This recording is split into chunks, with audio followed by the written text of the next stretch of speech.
자, 오늘은 고전 콘서트 장자를 하겠습니다. 노자의 이제 계승자로서 유명하죠. 노장. 공자의 계승자로서 맹자가 있고요. 노자의 계승자로서 장자를 흔히 칩니다. 그래서 중국에서 재밌죠. 늙을 노자에 대비해서요. 씩씩할 장자를 해놨습니다. 그러니까 요거 이 장자라는 분은 사실 실존성 여부는 알 수가 없습니다. 책만 전하는 겁니다. 책과 그냥 주변 이야기만 전하는 거기 때문에. 그래서 이 의식을 다분히 하신 것 같죠. 근데 실제 이분이 그 장주라는 분이 이제 실제 실존했는지는 알 수가 없습니다. 그래서 대충 이제 짐작만 하는 겁니다. 남겨진 이제 이야기 가지고 사마천 사기가 또 채집한 이야기들, 이렇게 이야기를 채집해서 모아서 보는 건데, 그래서 사상적으로도 장자책에 보면 노자를 꽤 인용합니다. 그래서 전혀 관계없다고 보는 입장도 있어요. 지금 둘이를 엮어서 보는 것 자체가 하나의 벌써 편견이다라고 보시는 분이 있을 정도로, 왜냐하면 장자가 본인이 썼다고 생각하는 7편 안에서는요, 노담이 꼭 그렇게 긍정적으로 등장 안 해요. 비판적으로 등장합니다. 그런데 그것만 보면 안 되는 게, 장자란 책은요, 공자도 등장시켜서 깠다가 칭찬했다가 마음대로 하는 책입니다. 장자는요, 지금도 받아들이기 힘들 정도의 되게 파격적인 우화집이에요. 이걸 아셔야 돼요. 도라는 거를, 이 장자라는 거를 리얼로 보시면 안 되고요. 장자에 등장하는 모든 얘기들은요, 우화입니다. 만들어내가지고 해요. 그러니까 기존 세상에서 유명하다고 한 사람 끄집어 들여가지고 그 사람을 혹독히 한번 조롱해 본다든가 이런 식으로 쓰여진 책입니다. 그거를 리얼로 보시면 안 돼요. 그래서 실제로 노자는요, 장자 4편에서 노자는 되게 비판적으로 등장해요. 노자나 대단한 줄 알았더니 노자 별거 아닐세, 막 이런 식으로 등장해요. 그러니까 꼭 노장일 그렇게 이어만 보는 거에서도 좀 더 자유롭게 보셔야 되는데, 그래도 왜 계승자라고 하면 노자를 계속 인용합니다. 노자의 중요 구조를 인용해서 사상을 전개해요. 그래서 노자를 그 형식적으로 뭐 이야기상에서는 조롱했을지 몰라도 내용에서는 다 지금 취하고 있습니다. 마찬가지로 공자도요, 어떨 때는 공자를 들먹이면서 까요. 여순도 불러서 까는데, 어떨 때는 공자를 통해서 도를 다 얘기합니다. 중요한 도는 공자와 안자가 다 얘기합니다. 그러니까 지금 자유롭게 보셔야 돼요. 딱 이렇게만 이어서 보지 마시고, 이 장자란 책을 쓰신 분은 정말 그 노자의 계승도 되면서 공자, 맹자, 공자, 안자 이런 유교의 얘기들도 풍부하게 소개하는 방식입니다. 그러면서도 그 인의에 이제 집착하는 선비들은 되게 조롱하면서요. 진짜 도를 찾아야 된다. 형식적인 도를 찾으면 안 된다. 당시 형식주의, 공부를 한 도를 닦는다고 하면서요, 거칠에만 하는, 예수님이 바리새파 깠듯이 당시 중국에서요, 도를 닦는다고 하면서 논쟁이나 하고 서로 자기 파만 옳다고 하는 전체를 조롱해요. 노자까지 포함해서요.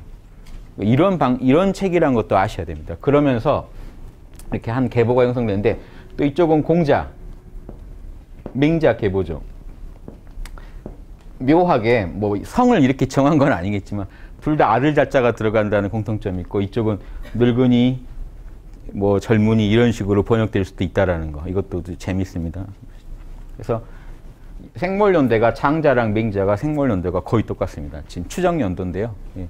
같은 해 돌아가셨다고 지금 보는 학설이 대다수고, 그러니까 이게 골 때리는 얘기인 게, 중국에서 제일 말 잘하는 두 분입니다. 이 두 분이 같은 생몰연대를 사셨죠. 장자가 지금 369년 추정입니다. 전혀 이거는 뭐 객관적인 얘기는 아닙니다. 근데 여러 문헌을 가지고 전해놓은 이야기로 추정할 때 286년이나 289년에 돌아가셨을 거다. 아, 여기 지금 큰 게 빠졌군요. BC 넣으셔야 됩니다. 예. 제가 급하게 놓다가 빠졌습니다. 그래서 맹자는 372년에서 289년 정도에 돌아가셨을 거다. 거의 지금 돌아가셨을 연도가 같죠. 근데 맹자가요, 그렇게 맹자는요, 유교에 반대되는 거는 냉혹하게 비판하시는 분이거든요. 특히 주로 묵자랑 양자가 까였습니다. 예, 무궁이다. 이 철학은, 묵자는 지나치게 남 사랑에만 너무 신경 썼고, 양자는 지나치게 자기 사랑에만 신경 써서 양쪽을 다 깝니다만, 장자에 대해서는 한마디 언급이 없죠. 이런 게 아주 재미있는 얘기입니다. 그래서 저희 선생님 같은 경우는 두 사람을 같은 사람일 거라고 볼 정도로, 예, 장자란 책을 썼을 것이다, 맹자가. 이렇게 말재주 있는 양반이 중국에서 흔치 않기 때문에 역사상인데 그 두 분이 같은 생물연도로 거의 같이 살았다는 건요. 이 사상적 연결성도 한번 의심해 볼 만하죠.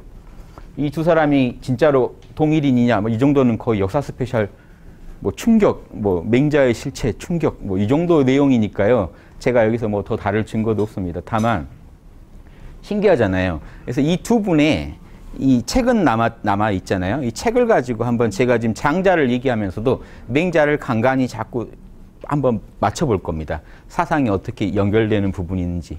그 얘기는 예, 이 의심가는 부분이 많았어요. 그래서 조선시대 계곡 장유라는 선비가 도대체 장자랑 맹자랑 둘이 동시대 살았는데 안 만난다는 건 너무 괴이한 일이다 해서 맹자가 장자를 찾아가는 우화를 하나 또 지어냅니다. 그래서 맹자와 장자가 문답을 나눈. 누가 이겼겠습니까? 그래서는 장자가 깨지죠. 유교니까. 그 계곡 장유 선비 입장에서는 못마땅했던 겁니다. 장자를 좀 맹자가 까줬었으면, 동시대 분이 공격을 좀 해줬으면 도교 쪽을 까는데 아주 유리했을 텐데, 유교 입장에서요. 그래서 맹자랑 장자가 맞붙어서 장자가 나중에 우리가 도가 서로 다르니 너 갈 길 가라 하고 끝납니다. 맹자가 자꾸 공격을 하니까 이제 그런 스토리까지 있어요.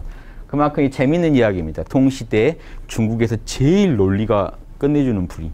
맹자 읽은 사람하고 말도 하지 말라고 합니다. 지금도. 그 정도 말빨 센 사람이 유일하게 적수가 장자거든요. 근데 같은 생물연대예요. 그래서 이거 한번 생각해 보실 만하죠. 그런데 이제 철학적으로도 연결되는 게 꽤 많습니다. 그래서 꼭 둘이가 뭐 같은 사람이다 이런 거는 뭐 알 수는 없습니다. 우리가. 다만 재밌는 게요. 같은 시대에 위대한 두 철학자 사상이 묘하게 서로 만나고 있다라는 것도 한번 만나지면 억지로 합칠 게 아니라 만나지는 대목들이 있어서 제가 소개를 꼭 해드릴게요. 공자는 기운 얘기 잘 안 하셨죠. 논어에 기운 얘기가 없습니다. 기운 얘기를 누가 제일 세게 했을까요? 유교에서는요. 유교 아니라 중국 전체에서도 호연직이라는 게 제일 기운에 대한 유명한 논리죠. 맹자가 한 겁니다. 맹자는 에너지를 엄청 중시했어요. 천지를 꽉 찬 기운인 호연지기가 있어야만 도를 이룰 수 있다. 장자가요. 시작부터 에너지에 엄청나게 중시합니다. 천하의 정기, 올바른 기운을 다스릴 수 있느냐 없느냐가 장자에게서는요. 장자 철학에서는 되게 중요한 부분이에요. 단순히 도를 깨치는 게 아니라 우주 에너지의 변화를 다스릴 수 있어야만 진정한 신인이다. 신에 가까운 인간이다. 이게 장자의 핵심 사상입니다. 재밌죠? 이런 것들이 재밌다는 겁니다. 묘하게 맞아 돌아가는 그 사상적인 그 일치성들. 그래서 그걸 제가 소개를 다 해드릴게요. 시간만 있다면 더 차분하게 해드릴 텐데 시간 안에서 최대한 한번 해보겠습니다. 재밌는 게 장자가 아까 4편 7편이고 거기 뭐라고 돼 있죠? 외편이 15편, 자편이 11편. 총 33편으로 지금 현재 시중에 책이 나와 있습니다만 이건 4세기 때 서진에서 곽상이라는 철학자가 만든 겁니다. 정리한 겁니다. 원래 전국시대죠. 전국시대 지날 때는요. 총 57편 정도가 발견된다고 해요. 장자가. 그 중에 33편으로 정리를 한 겁니다. 예, 15편 또 11편이요. 그래서 33편. 동양에서 33이라는 수를 좋아하죠. 맞춘 겁니다. 주자가 중용을 갖다가 장 나눌 때 33장으로 나누죠. 굳이 수리로 맞추는 일은 전 세계에 있는 전통이잖아요. 예, 보다 더 본인들이 의도하는 바를 잘 전달하는 수로 맞춥니다. 그래서 33편이 됐는데 중요한 거는 장자 본인이 썼다고 보이는 거는 외편과 자편은 제자들, 그 학파들이 썼다고 봅니다. 비슷한 사상의 그 흐름들이 다 본인이 썼다고 생각하는 건 장자 7편, 4편 7편입니다. 재밌는 건 맹자가 몇 편일까요? 맹자라는 책은 7편입니다. 이런 것도 또 연결되죠. 맹자도 7편입니다. 그래서 이 7이라는 수가 되게 의미가 있었다고 봐야 되겠죠. 뭐 둘이 같다 다르다가 아니고요. 그 시대에 7이라는 숫자는요. 어떤 의미가 있었을까요? 우리 천부경 혹시 들으신 분들. 동양수리는요. 천부경에 잘 소개되어 있습니다. 1 하면 한 점이죠. 1, 하늘. 2는요. 점 2개, 하늘과 땅. 3은요. 하늘과 땅과 사람. 4는요. 동서남북 사방으로 찢어졌다. 사방으로 확 찢어집니다. 그러니까 점이 하나가 2개가 됐다가 그 다음에 점이 여기서는 둘로 표시하고요. 셋에서는 점이 3개가 됐다가 사방은 어떻게 될까요? 점이 사방이 되겠죠. 그럼 가운데 또 중심축 5가 나와야겠죠. 그래서 5 하면은요. 이제 5 천지가 이렇게 서로 만났다. 그래서 이 양 음양이 다 가운데서 만나지 않습니까? 그래서 이게 5가 됩니다. 5. 실제로 그 발음해 보시면 재밌어요. 1 하면 살짝 떨어져요. 1, 2 하면 위아래가 쫙 떨어집니다.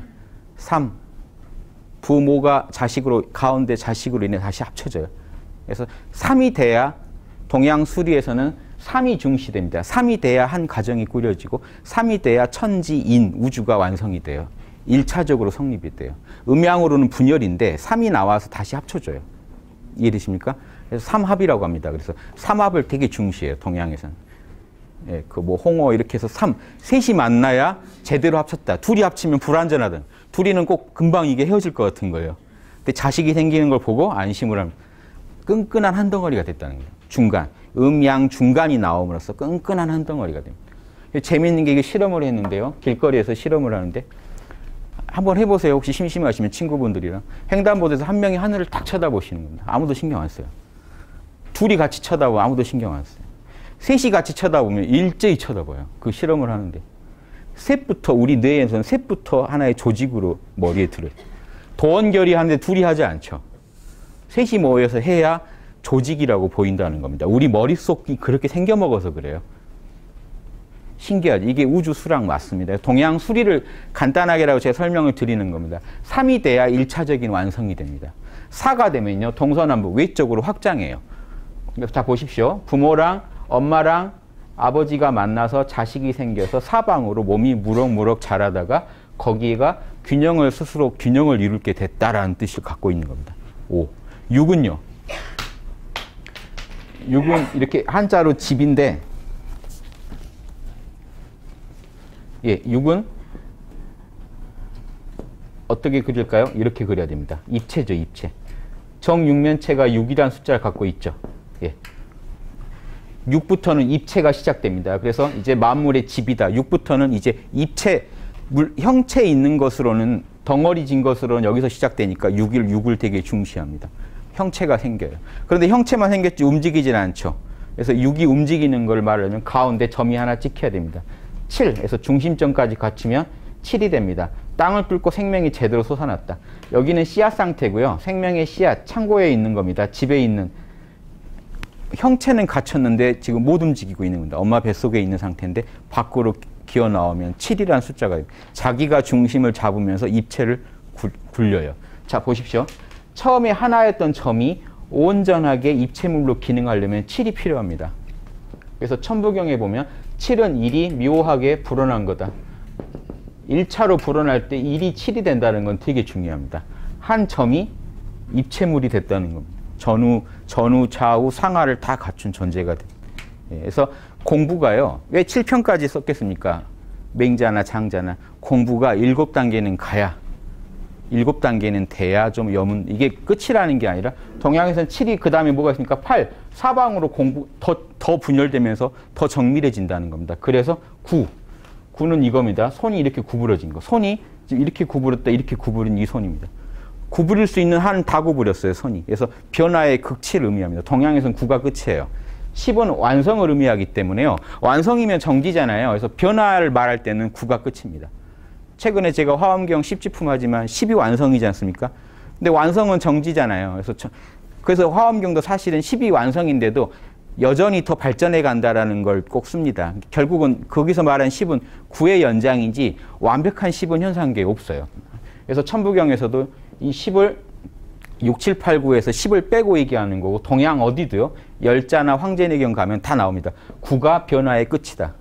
그래서 바둑도 9단까지 두지 10단은요. 완성이라는 게 없기 때문에 10을 인정을 못하는 겁니다. 그래서 그 주역 공부하실 때도 나왔던 얘기입니다. 자, 그런데 왜 7, 8, 9보다 1에서 7이 되는 게 중요하냐? 점 하나가 자라가지고 동서남북으로 온전한 자리체가 된 게 7이지 않습니까? 7부터는 이미 온전한 생명체입니다. 그래서 그 애가 엄마 뱃속에 자랄 때도 석 달을 자라야 사람 형체가 된다 이러고 다 3이란 숫자를 처음에 3에서 먼저 한번 모양이 나오고 7이 되면은 온전해진다. 이런 느낌으로 기억을 하시면 좋겠습니다. 그래서 장자 7편을 한번 맹자 7편은요. 그냥 그 편의 제목들이 그 앞에 나온 이야기들입니다. 그 앞에 소두들. 각 편에 앞에 나온 이야기들로 그냥 제목을 삼았기 때문에 맹자는 제목 보고 이런 7단계의 변화를 설명드리기가 곤란한데요. 재밌는 거는 장자는요. 7편의 제목이 그 장 전체의 주제들입니다. 그래서 이 제목들을 가지고요. 이 7단계의 영적 성장에 대해서 얘기해 볼 수 있어요. 그래서 보십시오.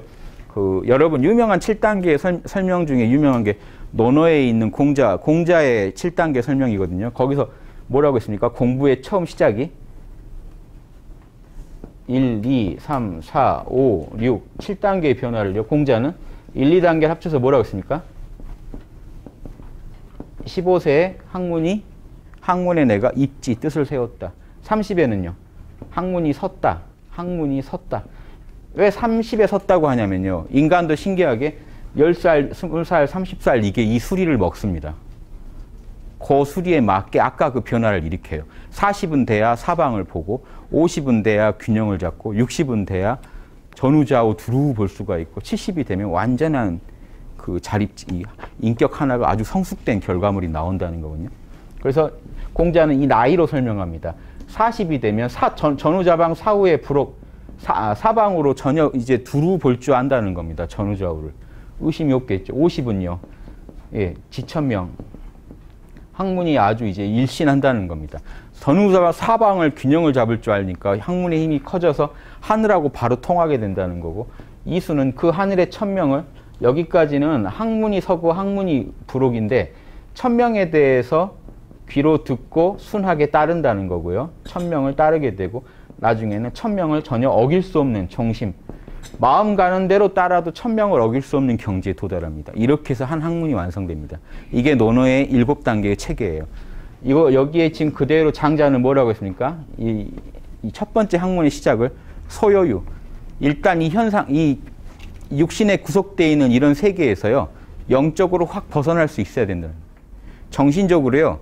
이 현상 세계를 벗어날 수 있어야 된다는 겁니다. 우리 학당에서 가르쳐드린 게 뭐죠? 모른다. 몰라는 지금 보십시오.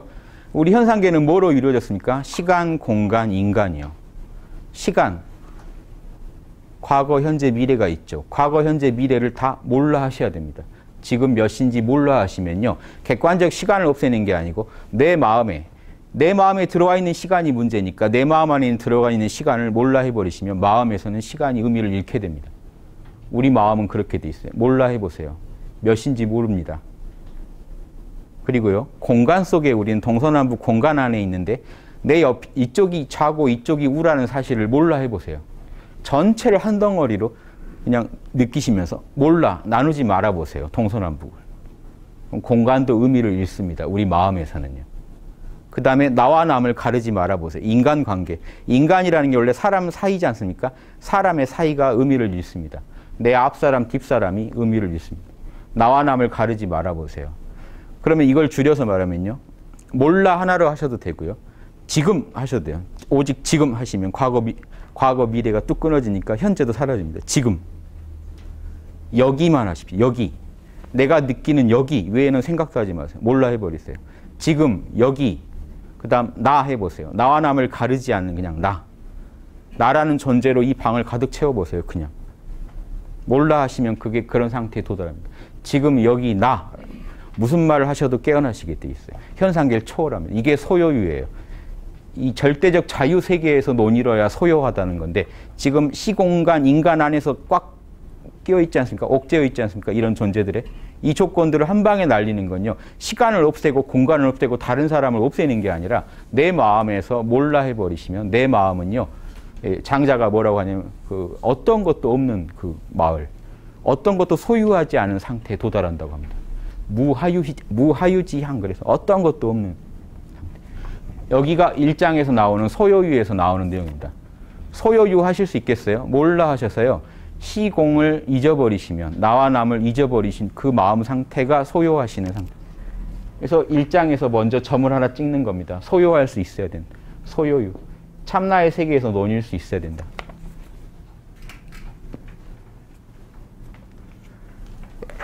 그럼 2장은 뭐가 올까요?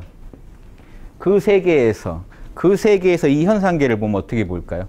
이 소요하는 참나의 세계에서요. 내 생각, 감정, 오감, 나와 남, 시간, 공간, 인간을 다 바라보면 어떤 마음으로 보게 될까요? 초월적인 마음에서 보면요. 재물, 균등할 제자입니다. 균등할 제자에 물건 물자. 그 물건들이 다 똑같다라는 그런 논리가 섭니다. 재물론. 참나 입장, 절대계 입장에서 보면 현상계는 그놈이 그놈이다. 이해되십니까? 자, 보세요. 아, 이걸 그리면 안 되죠. 이걸로 한번 설명해 볼게요.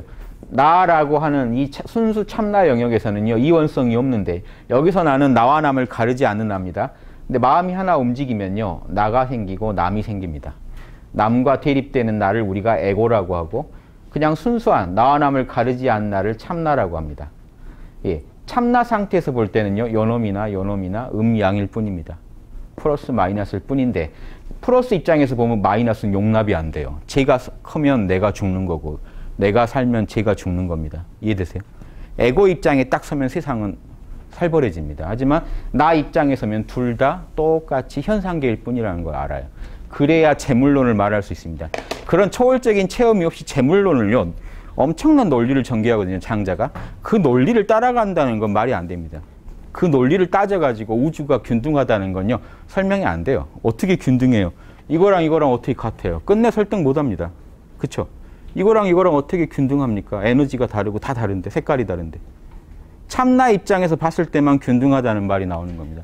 예, 그래서 장자는 영적인 체험이 없이 만약에 현란한 논리로 푸신다면요, 그분의 하나의 또 다른 이론인 거지, 장자의 본래 의도한 이론이랑은 아무 관계가 없다는 겁니다. 그것도 알아두십시오. 이원성을 초월하셔야 됩니다. 이런 친절한 얘기들이요, 장자의 논리로 나옵니다. 그 다음 재물론, 그 다음에 3장 제목은 뭡니까?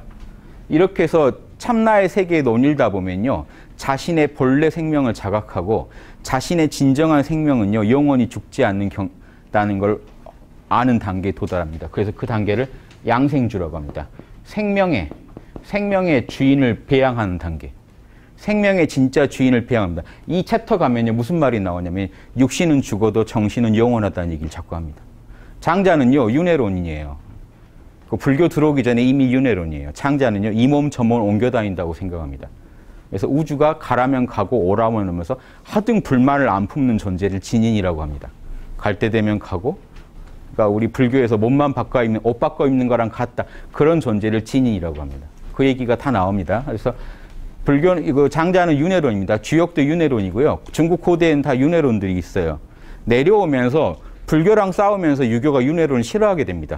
윤회론은 불교계 됐거든요. 그래서 윤회를 공격하는 자세로 취하는데, 고대에는 유교나 유교의 주역이나 도가의 장자나 다 그런 윤회론적 사상을 취합니다. 불옥은요, 예, 4단계 가면 뭐가 됩니까? 의심이 없어진대. 뭐에 의심이 없어질까요? 자, 여기는 개인 깨달음이 현상계에서, 봐보십시오. 이 단계 성장을요, 참나를 깨치고 현상계를 보니 현상계가 다 고르게 평등하게 보여요. 그 다음에 여기서 멈추는 게 아니라 깨어있으면 명상으로만 가면 2단계에서 멈추겠죠. 3단계는요, 생명의 주인을 배양하라는 건요, 에너지 수련입니다. 아까 말씀드렸지만 호연지기, 엄청난 에너지를 내 몸 안에 모음으로써 생명이 배양돼서요, 죽어도 죽지 않는 어떤 불사의 경지에 이른다라는 주장을 담고 있습니다. 그런데 여기까지도 개인 수양이잖아요. 그런데 4단이 되면은, 이 4단계 가면은 전후좌우에 걸림이 없어야 되거든요. 지혜가 부족해서는 안 되기 때문에 인간 세상에서 정말 자유로운, 외국에 사신 나가는 얘기, 정치하는 얘기들이 엄청 나옵니다. 장자 4장에는. 그래서요, 장자를 보시고, 장자 읽으면, 아, 도피하는 철학이다, 이렇게 이해하시면요, 그 노자도 마찬가지입니다. 노자 강의 때도 말씀했지만, 노자나 장자는요, 천하를 경영하는 게 주제입니다. 결국에는. 도피하자는 철학이 전혀 아니에요. 왜 그러냐면, 동양의 모든 철학의 주제는요, 이거 하나입니다. 내성, 외왕. 안으로는 성인이 돼야 되고요, 우주 그대로의 존재, 우주랑 하나가 된 존재. 밖으로는 모든 백성들을 하나님처럼 우주가 하나님이 우주를 굴리듯이 무의자연하게 우주를 굴릴 수 있는 존재, 양심적으로. 이 존재가, 유교는 외왕 쪽에 좀 더 신경 쓰고, 도가는 내성 쪽에. 아니, 성인이어야 왕 노릇을 하지, 성인도 아닌 것들이 왕 노릇을 해, 이렇게 비판하는 게 도교면, 안으로만 성인이면 뭐 어때? 밖으로 정치가 개판인데, 이제 이런 식으로 해서 두 개가 보완하는 구조라고 보셔야 됩니다. 그래서 장자도 끝에 가면 뭐로 끝나는지 보십시오. 자, 4단계에서 한 사람의 인격이요. 우주를 초월하게 되고 현상계를 균등하게 보게 되고 거기서 자기 생명의 주인을 배양하고 양생을 에너지를 올바르게 배양해서 인간 세상에 갖다 놔도 조금 더 걸림이 없는 의혹이 없는 존재가 되면요. 그럼 어떻게 될까요? 천명과 하나가 유교는 2단계가 지나면 하늘하고 하나가 돼버리죠. 도교 여기 장자도 똑같습니다. 천덕인데 줄여서 그냥 덕 그럽니다. 장자 내용을 보면 천덕이라고 나와요. 덕충부. 덕이 꽉 차버렸던. 하늘이 주신 본래의 생명력, 본래의 그 순수한 마음이요. 안에서 꽉 찼다는 겁니다. 양심이. 덕충부. 그게 밖으로 부는요. 징표죠. 징표. 덕이 꽉 찼다는 징표가 밖으로 터져 나온다는 겁니다. 이 정도가 되면. 이게 지천명의 경지고요. 6단계 가면 뭐가 납니까? 그럼 이런 사람은 대종사. 자, 여기까지는 아직 남을 가르치지는 않았는데요. 자기 실력을 이렇게 연마하면요. 6단계 가면 대종사. 위대한 으뜸이 되는 스승이 될 만한, 남을 가르칠 만하다. 본격적으로 남을 가르쳐요. 교인. 그 다음에 뭐 할까요? 마지막에 7단계에서는요. 완전한 하나의 인격이 자립이 되겠죠. 완전한 자립된 사람만이 남을 어떻게 할 수 있을까요? 경영할 수가 있어요. 이때 응제왕. 약자로 쓸게요. 한문은 거기 있죠. 응당제왕이 될 만하다. 그래서 내성애왕이 되는 구조입니다. 장자 7편은요. 안으로 초월적인 존재가 되고 본래의 정기신, 동양에서는 정기신이라고 하죠. 생명력을 꽉 손상 안 되게 꽉 채워서 그 빛이 밖으로 터져나와서 남을 감화시킬 수 있을 때 남을 가르치고 임금도 해야 된다라는 사상입니다. 도피 철학입니까? 이게 아니죠. 장자의 어느 한 부분들만 보면요. 꼭 도피성으로 보여요. 현존 정치가를 막 비판하면 정치를 싫어하는 사람일까요? 아닙니다. 진짜 제대로 된 정치를 바라는 겁니다. 그래서 이 얘기를 합니다. 노자랑 장자 읽으실 때 꼭 이렇게 보셔야만 노장이 보입니다. 안 그러고 유교는 뭐 정치적, 노장은 자연주의, 뭐 무의를 중시, 유가는 유의를 중시해서 둘이 딱 찢어 놓으면요. 아까 뭐랑 같냐면 유교 도교를요. 도교는 종교죠. 노장은 도가라고 하죠. 도가를요. 음양해서 딱 찢어 놓으면 둘이 만날 일이 없겠죠. 안 그렇습니다. 도를 통해서 하나로 돌아가요. 그걸 아시고 쓰시면 엄청난 정보가 될 거고 모르시면 두 개가 찢어져 계시면 여러분한테 지식밖에 안 될 겁니다. 공자는 이런 사람, 노자는 이런 사람, 아무 내 삶이랑 의미가 없는. 이해되시죠? 그래서 꼭 자기 몸 안에서 이런 단계의 변화를 꼭 체득하시기 바랍니다. 맹자 입장도 한번 볼까요? 맹자는 뭐라고 했냐면요. 맹자는요, 이 단계에서 이 단계 밖에 있는 존재입니다. 맹자식으로 한번 볼게요. 맹자 할 때도 한번 제가 해드렸던 건데, 이런 경지에 아직 도를 못 얻은 사람을 선인, 선을 좋아해요. 근데 아직 소요를 못 해본 거죠. 참나를 못 본 사람을 선인 그래요. 그 다음 뭐라고 합니까? 선을 자신에게 갖춘 사람, 양심을, 참나를 찾아버렸어요. 맹자한테는 양심이 이쪽에서는 참나니까 신인, 믿을 만한 사람, 참나를 얻었어요. 확실하게 내면에서 순수한 선한 마음을 깨달은 사람을 신인, 믿을 만한 사람 그렇습니다. 그 다음에 맹자는요, 13579로 설명해요. 그 다음에 동양에서는 홀수를 중시하니까요, 일이 다져지는 게 2고요. 3이 한 번 또 크게 변합니다. 양이니까 음은 3이 다져지는 게 4고요. 5가 한 번 변하고 5가 다져지는 게 6이고 7이 또 한 번 크게 변합니다. 음양 이렇게 나가요. 자, 생각해 보세요. 점 하나 찍히면 이게 분열이 되고 다시 셋이 합쳐놓으니까 이놈이 또 쪼개져서 분열이 되고, 예, 아시겠죠? 홀수는 뭔가 통합을 하고 짝수는 자꾸 분열을 시킵니다. 다른 말로 하면 홀수가 치고 나가면 짝수가 다져져요. 정밀하게 만들어져요. 예. 이해되시죠? 자, 이렇게 해서 13579로 설명합니다. 믿을 만한 사람에서 그 다음 뭐가 됩니까? 양생주. 생명이 잘 배양돼서 학문이 우뚝 선 사람은요? 맹자는 뭐라고 했습니까? 미인. 아름다운 사람. 아름다운 사람 설명 보세요. 선이 충실하게 갖춰져 있다. 그런데 보십시오. 아까 5단이랑 뭐가 차이 있을까요? 5단은요. 덕이 충만해서 밖으로 표시가 나온다고 그랬죠. 5단, 대인이 5단입니다. 대인은 뭐라고 설명되어 있죠? 대인. 덕이 충실하여서 광명하게 밖으로 빛이 뻗어나오는 사람. 이해되시죠? 근데 왜 7단하고 차이는 뭐죠? 5단은요, 안으로는요, 지금 덕이 뻗쳐 나오는데 남을 가르치거나 남을 정치를 하는 데 있어서 아직은 실력이 약한 거죠. 이해되시죠? 7단은 가야 남을 가르칠 수가 있습니다. 다스릴 수가 있잖아요. 그래서 성인, 7단이 동양에서는 성인의 경지인데 뭐라고 설명되어 있습니까? 위대하면서 대인이면서 대인이 먹는 건 다 갖고 있으면서 남을 변화까지 시키면 성인, 남을 완전히 바꿔놓을 수가 있습니다. 이때 교화, 치화를 해야 됩니다. 가르치고 다스리고는요. 원래 7단 이상이 하는 겁니다. 사실은. 그 다음에 그 위에 아까 7단이 끝이 아니고 더 뒤로 더 있죠.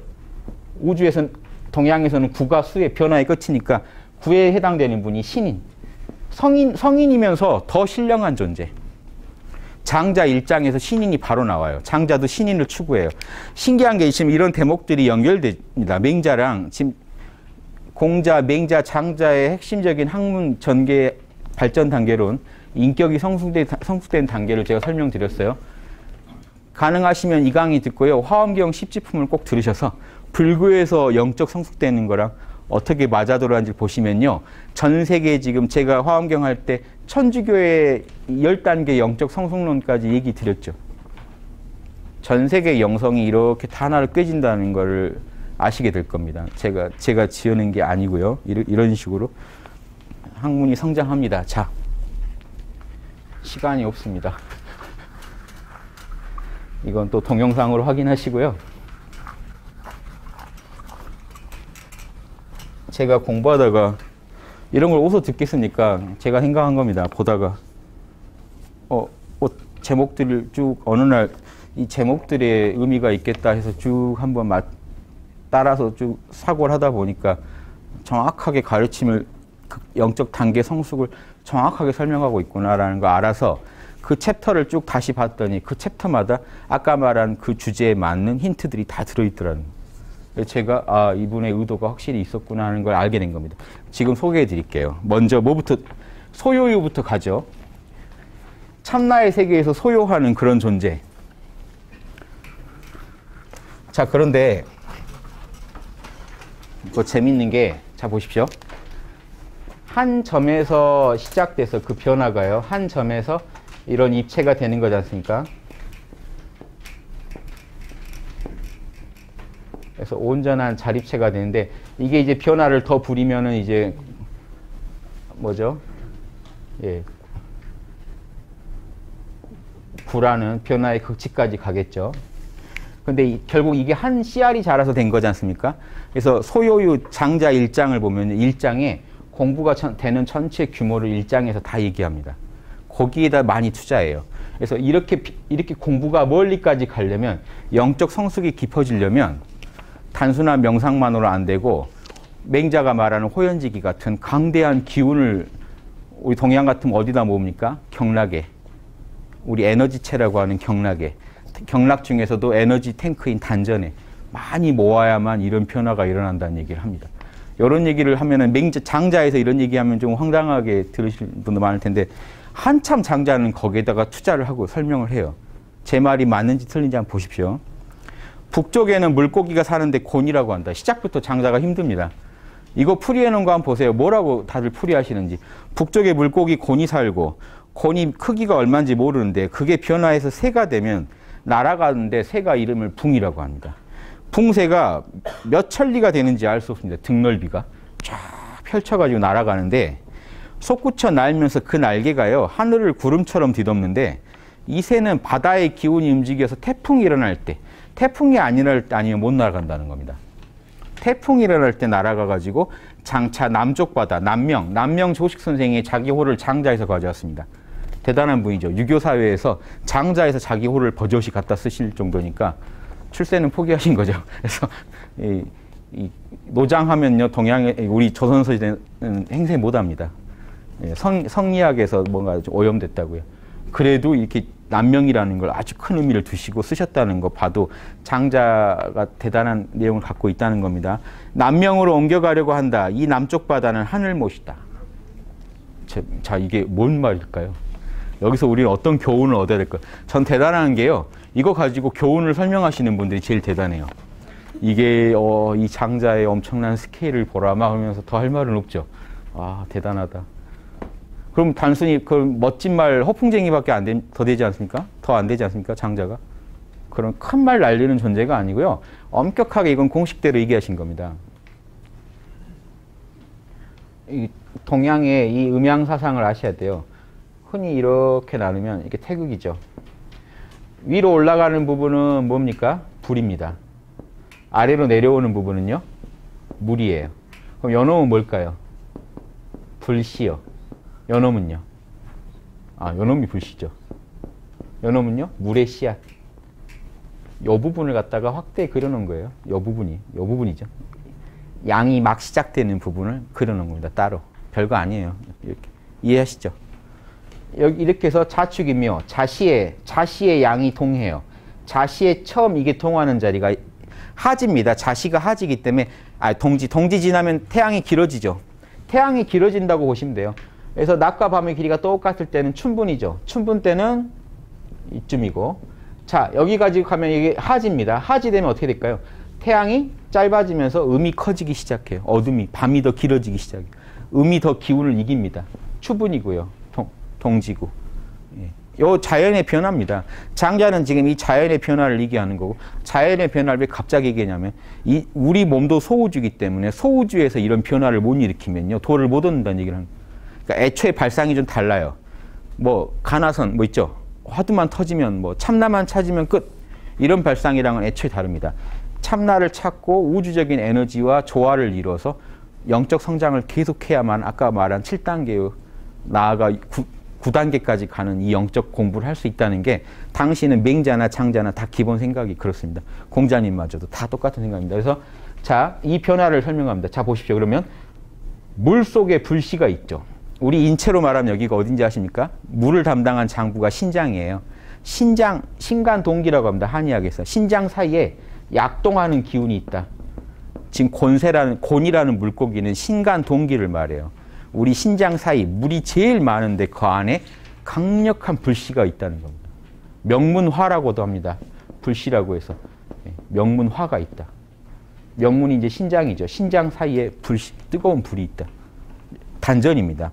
우리 인체 단전자리예요. 여기서 기운이 약동해서 어떻게 됩니까? 인체 내에서 수승화강, 배는 차갑고 머리는 뜨겁죠. 그러면 여기는 불이 지금 머리는 뜨거운 거 당연하죠. 근데 배가 지금 차가운 것도 당연하고요. 그런데 이 불씨가 단전에 기운이 충만하신 분은 이 불씨가 여기 물을 대표해서 배도 뜨거워져요. 물이 뜨거워지면 어떻게 됩니까? 구름이 돼서 하늘로 올라가요. 이게 어디로 올라갈까요? 인체에서는 동맥으로 올라가요. 척추로. 이쪽이 양을 맡았습니다. 인맥 쪽 앞으로는 흘러내려요. 올라갈 때는 구름으로 올라갔다가 뜨겁게 올라갔다가 올라가고 나면 여기 물씨가 기다리고 있어요. 물이 차갑게 만들어버려요. 원래는 머리가 뜨거운데 기운이 제대로 몸에 기운이 충만하신 분은 단전들은 연결되어 있기 때문에 단전에 기운이 충만한 분은요 상단전에서도요 상단전에 에너지가 있으면 올라온 뜨거운 열기를 차갑게 만들어 버려요. 실제 해보시면 이마가 서늘합니다. 그래서 서늘해지면서 뒤로 다시 흘러내려요. 비가 돼서 흘러내려요. 요걸 예전에 선문답 중에 지금 여기가 원래는 자축이면서 자가 북방이고 자축이며 진사 오가 지금 남방이죠.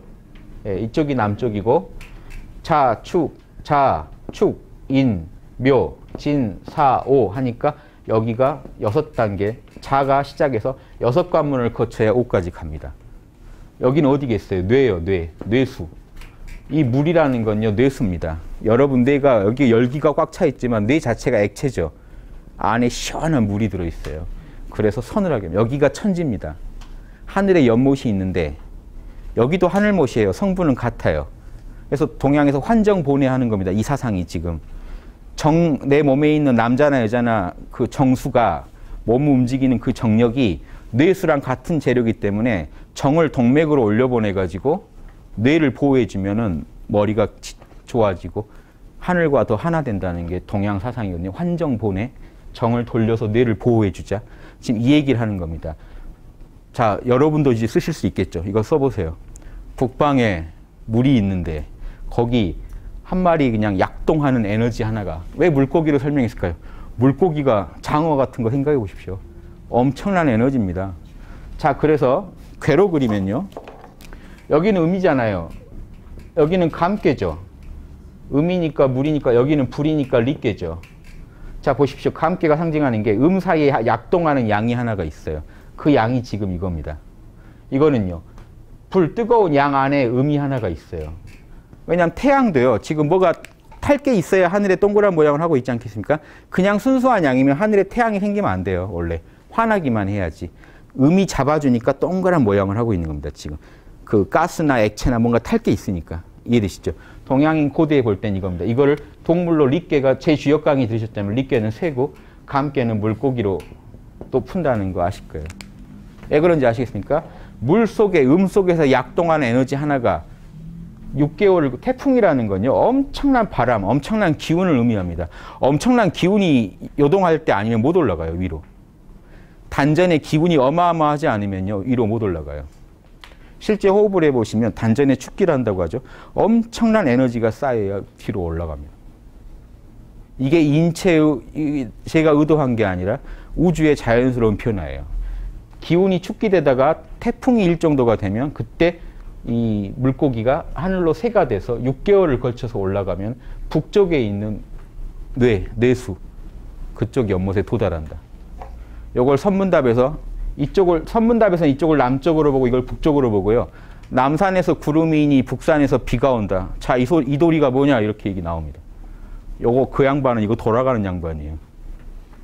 근데 안 돌아가는 분들이 대답을 못 하니까 본인이 그냥 또 대답하고 그냥 가는 겁니다. 이해되십니까? 요거를 장자가 대놓고 얘기한다는 걸 시작부터 그 얘기하고 있는 거예요. 충격적인 얘기인데 보십시오. 재해는 아주 괴이한 거 아는 사람인데 재해가 뭐라고 했냐면요. 붕세가 남쪽으로 옮겨갈 때 파도가 삼천리가 치고 회오리 바람이 날개를 치며 솟구친 것이 9만리를 솟구쳐서 6개월을 날아가야 멈춘다. 이해되십니까? 6단계를 가야 자에서 축, 인묘, 진사, 오 가야 북쪽의 물에 도달하는 겁니다. 9만리라는 건요. 동양에서 9는 변화의 끝이라고 그랬죠. 최고 꼭대기로 올라가서 난다는 이게 뭔지 아십니까? 새가요. 엄청난 기운을 타지 않으면 축기가 안 되면 못 올라가요. 단전에 9만리의 에너지가 쌓여야만 새가 그 에너지 타고 난다는 겁니다. 이거 이해되세요? 아지랑이와 먼지는 살아있는 존재들이 숨결로서 불어낸 것이다. 그럼 그 새가 나는 그 9만리를 사이를 채우고 있는 그 에너지들은요. 아지랑이 같고 먼지 같고 파란 하늘 같은데 보십시오. 파란 하늘 같은데 사실은 숨결들이다. 모든 존재가 내뿜는 숨결들, 기운이다 하는 얘기입니다. 그래서 하늘이 저 푸르고 푸른 게 본색이 아니고 멀어서 끝도 없는 그 기운이 쌓였기 때문이라는 겁니다. 그래서 이 얘기를 합니다. 물이 두텁게 쌓이지 않으면 큰 배를 실을 수가 없고 마루에 움푹 패인 곳에 물 한 잔 부어 놓으면 먼지 티끌 같은 것은 뜨지만 그릇도 못 뜨죠. 얕은 물에는 그릇도 못 떠요. 이해되십니까?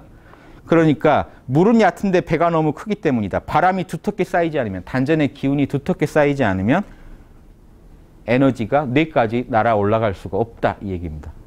그러므로 9만리는 올라가야, 기운이 9만리는 쌓여야, 그래야 바람 밑에 바람을 타고 새가 날아갈 수가 있다. 이런 뒤에야 비로소 바람, 기운에 의지해서 푸른 하늘을 등지고 쭉 날아서 남쪽 바다까지 갈 수 있다. 이해되십니까? 지금 이건 이 당시 분들한테는요, 당연한 주역의 현상이고 우주 돌아가는 도리입니다. 그게 소우주도 그렇게 돌아가야 맞다는 겁니다. 이 얘기를 왜 했을까요? 소요유, 아까 말씀드린 그겁니다. 영적으로 현상계를 초월한 순수한 참나의 세계 아는 것만 설명해도 될 일장에서 이렇게 큰 공부를 하려면 어마어마한 호연지기가 필요하다는 얘기를 하는 맹자랑 똑같은 입장입니다. 양심만 갖고는 안 되고 호연지기가, 천지를 꽉 채우는 기운이 필요하다. 같은 말 아닙니까? 9만리를 채우는 기운은요, 천지를 꽉 채운 거라고 보시면 돼요. 재밌는 게 지금 인공위성이 9만리 위에 떠 있다는 것도 재밌습니다. 그걸 의도하고 한 얘기는 아니고요. 그냥 9만리는 끝이라는 얘기인데 9만리를 심심하신 분들이 계산해 봤나 봐요. 학자분들이. 9만리를 요즘을 하니까 36,000km? 인공위성이 36,000km를 난대요, 지금. 그래서 인공위성 도는 정도입니다, 지금. 옛날 분들이 꼭 그걸 생각하고 한 건 아닐 겁니다. 9만리라는 거는. 동양에서는 제일 꼭대기 하늘을 9천 그러죠. 땅으로는요. 저 땅속의 지옥은 9지 그럽니다. 9단계의 땅을 설정하고 9단계의 하늘을 설정해요. 9라는 숫자로 다 끝냅니다. 10은 없어요. 움직이는 세계의 현상계에서는 9가 최고거든요. 계속 변화해야 되니까. 자, 이 얘기를 왜 했냐면요. 엄청난 호연지기가 없이 양심을 닦는다고? 양심을 조금 하려다 끝난다는 겁니다. 엄청난 몸 안에 이런 에너지가 돌아줘야 이 액체, 불기운, 물기운에 수승화강이 잘 돼야 정신력이 더 월등하게 쓰인다. 그러면 이 다음에 이 말을 하겠죠. 뭐 그렇게까지 해야 돼? 공부하는데? 자, 그 사람이 나옵니다. 맹자 얘기 먼저 볼까요? 나는 호연직이 잘 기른다. 그 기운은 참으로 말하기 어렵다. 그 기운됨은 지극히 크고 강하여 똑바로 배양하여 상하지만 않으면 천지에 가득 찬다. 입장이 같죠. 신기하게 동시대 사람들 둘이 입장이 같다는 거. 재밌죠? 그 기운은 정의와 진리와 짝하기 때문에 이 기운이 없다면 정의와 진리도 쪼그라든다. 이 기운이 없이는 공부 못한다. 이 얘기를 하니까 아니 정의와 진리만 하면 되지 기운은 왜 필요냐라는 입장이 나오겠죠. 그거를 매미와 비둘기가 얘기합니다. 매미와 비둘기가 비웃어요. 우리는 솟구쳐 알아도 느릅나무나 박달나무 정도가 최고인데 예, 때로는 거기도 못 가고 땅바닥 떨어지는데 왜 어찌하여 구말리를 올라서 남쪽 바다에 가려는 걸까? 라고 묻고 장자가 다시 대답합니다. 들판에 나가는 사람은 새끼 식사만 가지고 가면 된다. 준비하면. 백리를 여행하는 사람은 밤을 새워서 방아를 찧어서 식량 준비해야 된다. 천리를 갈 사람은 3개월분의 식량은 모아야 된다. 뭔 말인지 아시겠습니까? 참나나 깨치고 말 게 아니고 영적인 단계를 다 완성하려면 엄청난 에너지를 준비를 해놔야 된다는 얘기를 합니다. 뭐 이렇게 푸는 장자는 없습니다. 이상하게 보이실 수도 있어요. 어떡합니까? 제 눈에는 다 이렇게 보이는데. 그래서 그러니 이 두 벌레가 그 사정을 어떻게 할 것인가? 두 벌레가 알 수 있는 얘기가 아니다. 장자는 이미 첫 장부터요. 일반적인 공부하는 사람들이 알 수 있는 얘기가 아니다. 일반적인 학자가 할 소리가 아니다라고 전제하고 시작하는 겁니다. 탕임금이 극이란 사람한테 물었던 것도 이건데 그 불모의 땅인 북쪽의 명해, 남명입니다. 남명이 있는데 거기 하늘못이 있다. 북명, 여기는 북명이죠. 북쪽의 명해, 북명이 있는데 거기도 여기도 하늘못이고 정수와 내수는 성분이 같습니다. 똑같은 하늘못이 있는데 물 에너지가 있다는 거죠. 거기에 물고기가 있는데 그 넓이가 수천리나 돼서 그 물고기 이름이 곤인데 새가 있으니 이름이 붕이다. 약간 이야기가 다르게 전해졌지만 메시지는 같습니다. 그 새가 높이 날아 올라가지고 회오리바람에 날개를 치면 회오리바람이 불어줘야 날아가요. 엄청난 에너지가 몸 안에서 약동을 해줄 때 날아가요. 그냥 못 날아가요. 실제 해보시면요. 단전에서요. 엄청나게 에너지가 약동할 때가 옵니다. 그때 이 대주천이라고 합니다. 동맥이 뚫리고 인맥이 뚫리는 거를 큰 주천, 별 도는 것처럼 소우주에서 큰 순환이 일어난다고 해서 대주천 그럽니다. 이게 일어나 버립니다. 이런 신비가 엄청나겠죠. 깨어있는데 그냥 깨어있는 분하고 마음을 맑게 깨어있는데 우주의 변화가 몸에 일어나는 분하고 차이가 매미 비둘기랑 그 붕새 차이가 난다는 겁니다. 또 같은 얘기입니다. 남명으로 날아간다.